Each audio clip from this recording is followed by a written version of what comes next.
Hi everyone. In today's video, we are going to be talking about spherical coordinates. And in this video, we'll see how we can convert from Cartesian coordinates to spherical coordinates for a given point.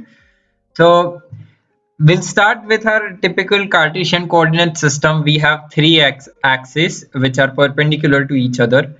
And then we have a point in this 3D space. Let's call it P. We have a point P in this 3D space, and we denote this P as x, y, and z. So P has coordinates x on this axis, has a coordinate y on this axis, and has a coordinate z on this axis. And if we want to rewrite this coordinate in terms of r, theta, and phi, so how do we go about doing that? So an important step in doing this process is understanding what r, theta, and phi are. So for a given point P, r is the distance of this point from the origin. So r depends on how far or close this point is from our origin, and our origin is this, the center of these three axes right here. So r is defined as the distance of this point from the origin. So that is, we call this r. R is the distance from this, from the origin. The next element we have is theta. So what is theta? So theta is defined as the angle that this line makes with the z-axis. So the line connecting the origin and our point P, the angle it makes with the z-axis is what we call theta.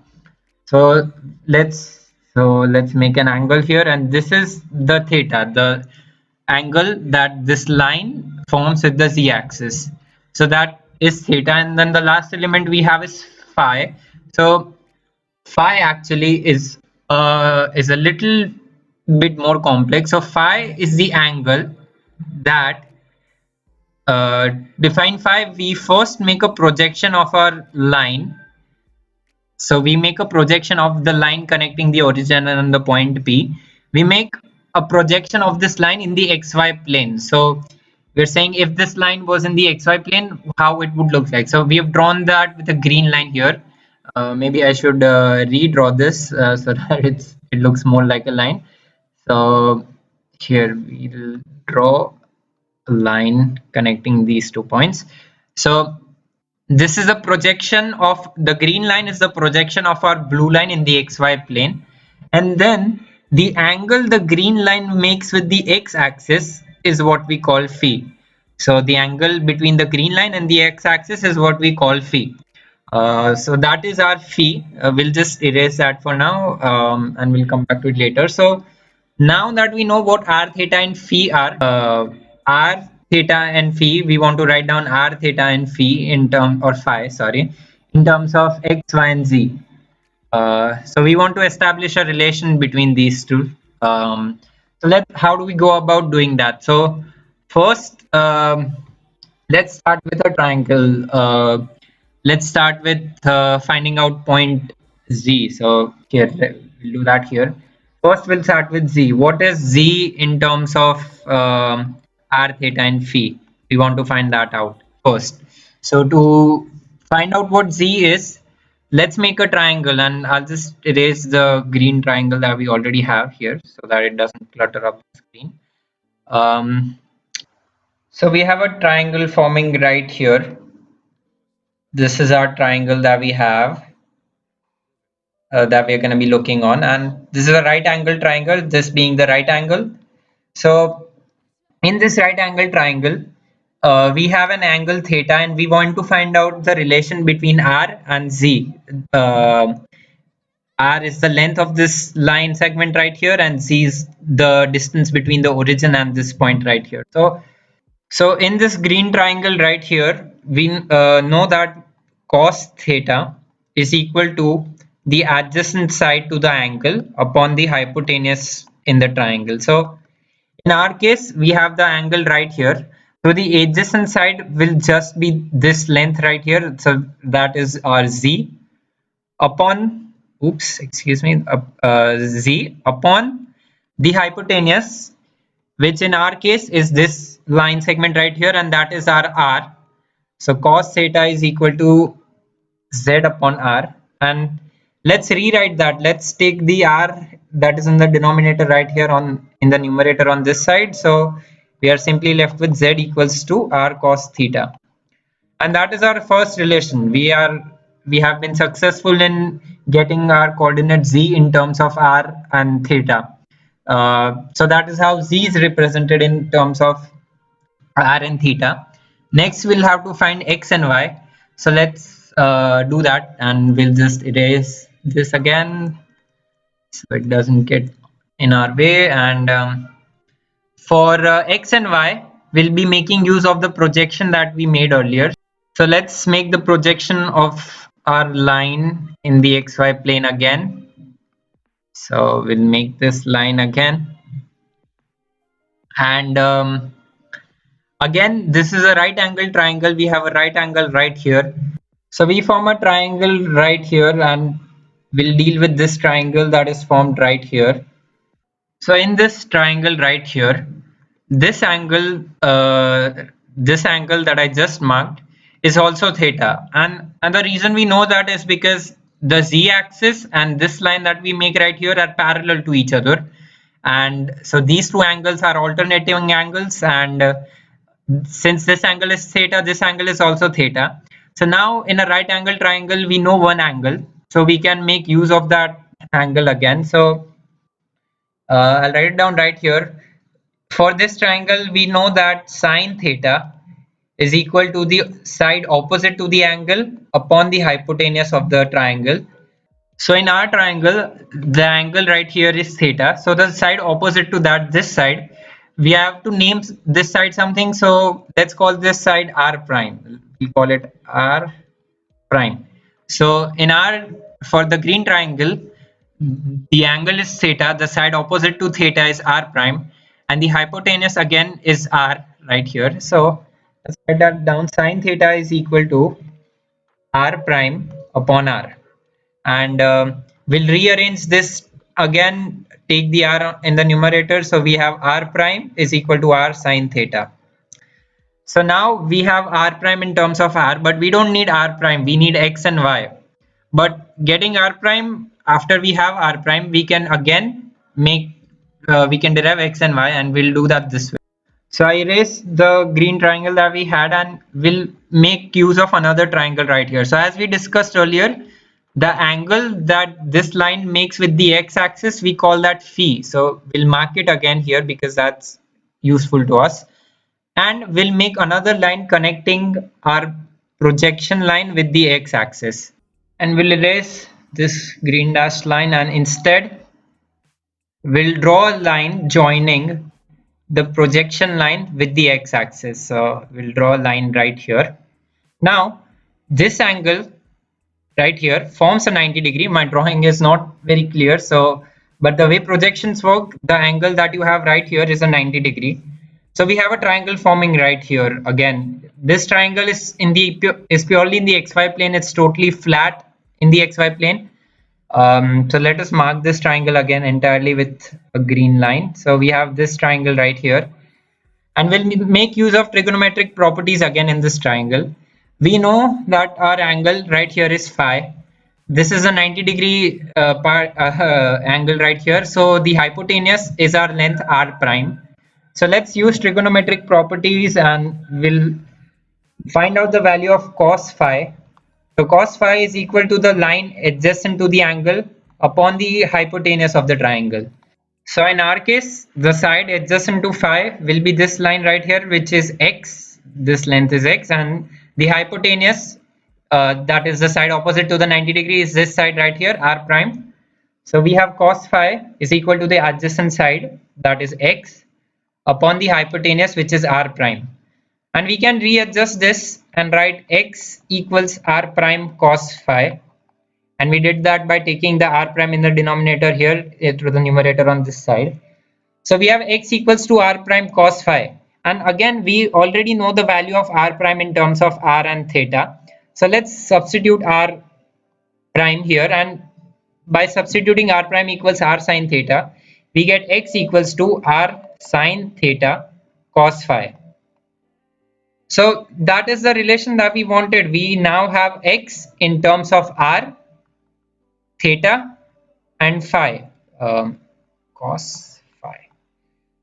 So we were successful in getting x as well in terms of r, theta, and phi. And now all that is left is y.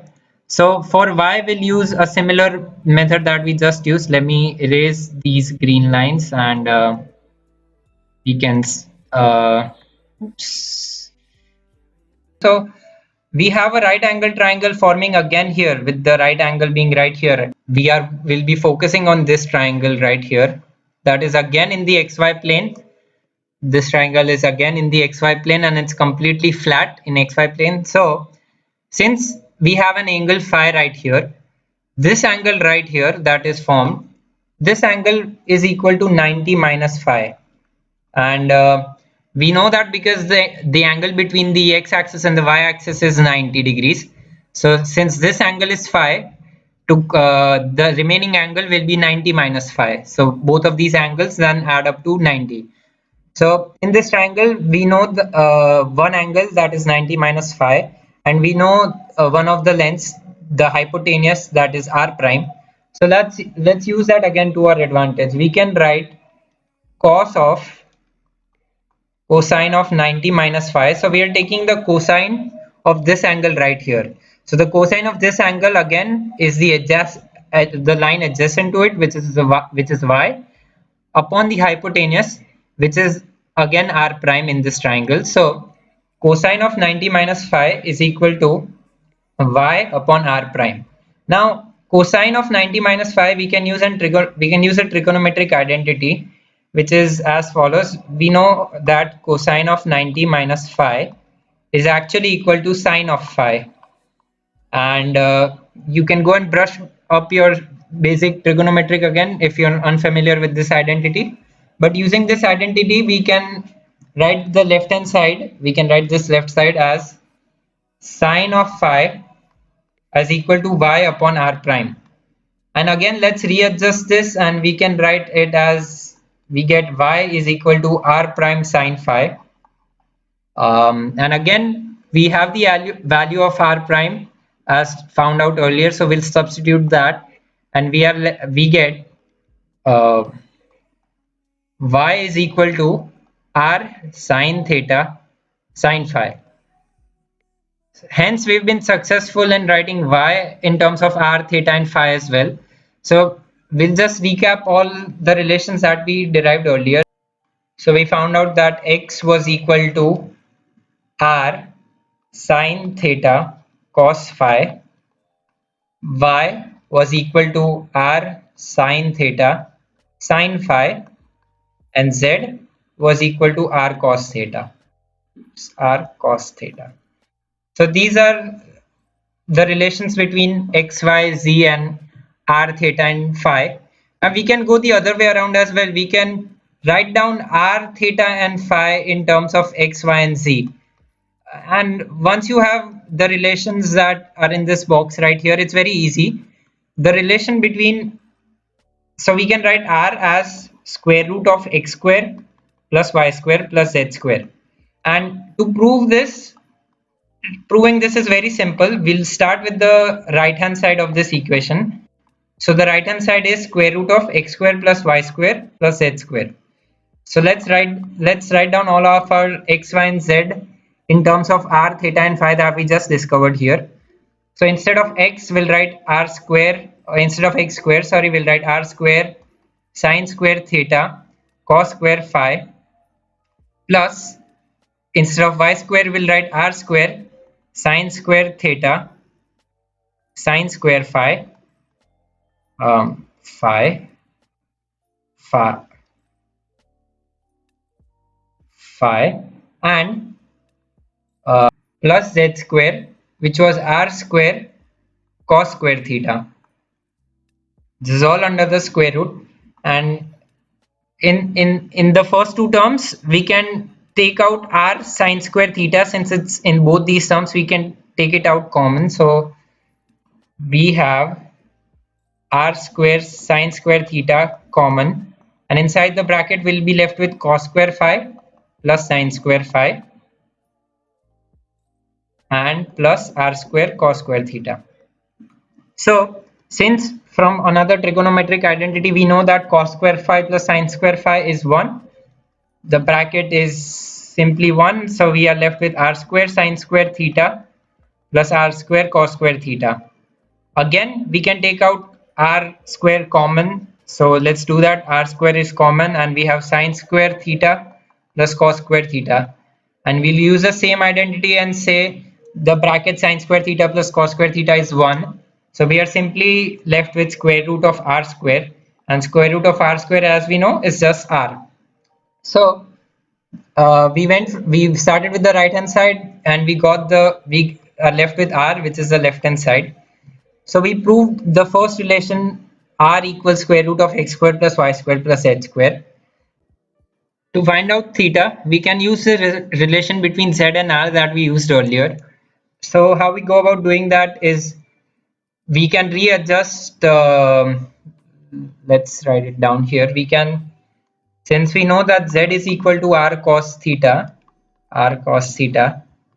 let's readjust cos theta as equal to z upon r. And we derived earlier that r is equal to square root of x square plus y square plus z square. So we get cos theta is equal to z upon square root of x square plus y square plus z square, x square plus y square plus z square. And you can take cos inverse on both sides, so we'll be left with theta is equal to cos inverse z upon, we'll just write r here, but know that you can always substitute r for square root of x square plus y square plus z square. Let's just do that. We can rewrite it as cos inverse z upon square root of x square plus y square plus z square. So if you know what x, y and z are, you can calculate this term, take the inverse cosine of it, and you will find out theta. So this is our theta that we found out. This was our r that we found out. So for phi, we can use the relations that we derived for x and y, these two equations right here, and we'll write them again here. X was equal to r sine theta cos phi, and y was equal to r sine theta sine phi, and we'll just divide these two equations. So we are left with x by y, the r sine thetas cancel out, and we have cot phi. Cot phi. We can also rewrite this taking the inverse on both sides. Y over x is equal to tan phi. So phi is simply equal to tan inverse of y over x. This is the third relation. So if you want, we'll summarize all the relations that we had, that we derived right now. We had r is equal to square root of x square plus y square plus z square. We had theta is equal to cos inverse of z by r, and again you can substitute for r using the first relation, and then phi as equal to tan inverse of y by x. And so we are now capable of converting a system, we are now capable of converting a point given in Cartesian coordinates, that is x, y, z, into r, theta and phi, and we are also capable of converting a point given in r, theta and phi to its given x, y and z coordinates. In later videos, we'll learn more about unit vectors in Cartesian and spherical coordinate systems, but that's all for this video. If you have any suggestions or recommendations, leave them in the comments down below. If I missed something or if you have any doubts, please let me know in the comments down below. I'll be very grateful for that. And if you like my explanation, give this video a like, and thank you for listening.